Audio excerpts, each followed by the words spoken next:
Olá, meu nome é Ana Bárbara, sou advogada de imigração aqui nos Estados Unidos e represento o Felipe Martins no caso que envolve o registro falso de entrada no sistema migratório norte-americano. Nessa quarta-feira, vou participar de uma audiência convocada pelo juiz federal Gregory Presnell, ao lado do colega Raul Torrão, que também atua no caso junto comigo. A audiência tem como objetivo discutir os aspectos processuais e as implicações do caso, além de eventualmente avaliar uma proposta de conciliação por parte do Departamento de Segurança Interna dos Estados Unidos e do CBP, que é a agência responsável pelo controle de fronteiras nos Estados Unidos. O que está em jogo aqui vai muito além de uma simples correção documental.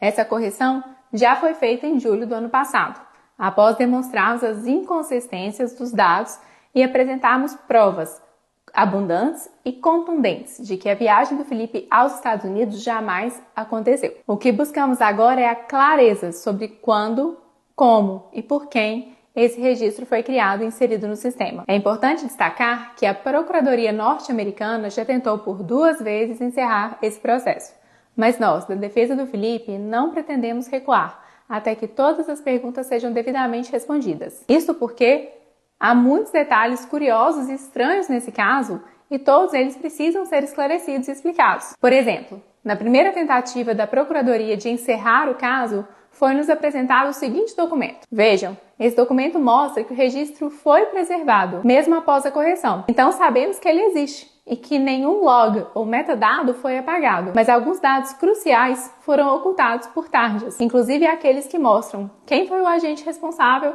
e qual foi a data de criação do documento. Para que vocês entendam melhor por que precisamos dessas informações, eu vou voltar um pouco no tempo. Em abril de 2024, quando o Felipe estava preso e eu fui procurada para assumir o caso nos Estados Unidos, a minha primeira ação foi de solicitar o documento que de fato poderia esclarecer qual foi a última entrada dele nos Estados Unidos, o chamado I-94, que é emitido pelo CBP no momento que o viajante ingressa nos Estados Unidos. Naquele momento, o Felipe tinha sido preso por ordem do ministro Alexandre de Moraes sob a alegação de que ele teria viajado nos Estados Unidos no dia 30 de dezembro de 2022. Os advogados dele no Brasil apresentaram provas de que essa viagem nunca havia ocorrido, incluindo passagens de voos domésticos que demonstram sua permanência em território nacional naquela data. Em março, a própria Procuradoria-Geral da República pediu a sua soltura, reconhecendo que não havia nenhuma evidência de que ele tivesse deixado o país. Mas ao invés de soltá-lo, o ministro determinou novas diligências pela Polícia Federal. Foi então que surgiu o chamado Travel History, um documento informal e sem validade jurídica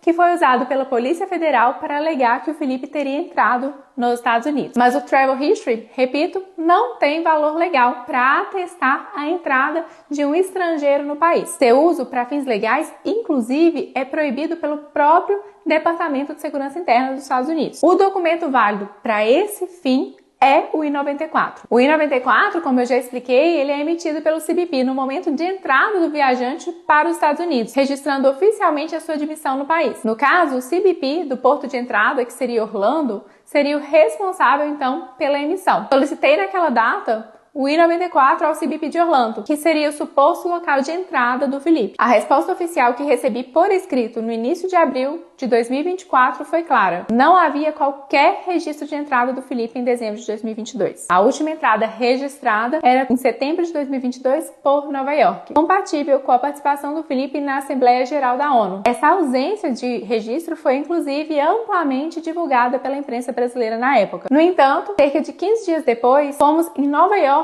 para solicitar o I-94 emitido por lá, para confirmar a entrada em setembro de 2022. E fomos surpreendidos com a informação de que então constava uma entrada por Orlando. Para explicar, o I-94, ele atesta a última entrada. O que poderia então ter mudado nesse curto intervalo de tempo? Retornamos então ao CBP de Orlando, foi quando tivemos acesso a um novo I-94, que não existia na nossa consulta anterior e que apresentava 3 erros graves. O primeiro deles, o nome do Felipe estava grafado incorretamente. Estava Felipe com E e não com I, como deveria ser. O segundo deles é que tinha uma classe de vistos diferente da utilizada por ele. Na época, o Felipe possuía apenas o visto G, mas o sistema apresentava um visto de classe A2, o que estava incorreto. E o mais grave, número 3. O número do passaporte no I-94 pertencia a um passaporte que havia sido perdido e cancelado quase 2 anos antes da suposta viagem. Fato que é comprovado, inclusive, por boletim de ocorrência. Após árduos processos de diligências internas junto ao Departamento de Segurança Interna, que é o responsável pelo CBP, conseguimos remover esse registro. Contudo, mesmo após conseguirmos a correção,